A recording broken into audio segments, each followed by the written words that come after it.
花甲这样炒，干净无沙，鲜香嫩滑。买了10块钱的花甲，今天把它爆炒一下。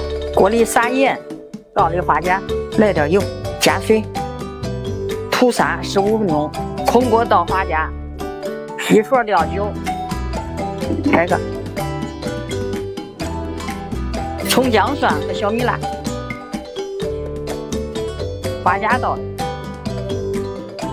盐、鸡精、生抽、蚝油、香菜，淋上一点水淀粉。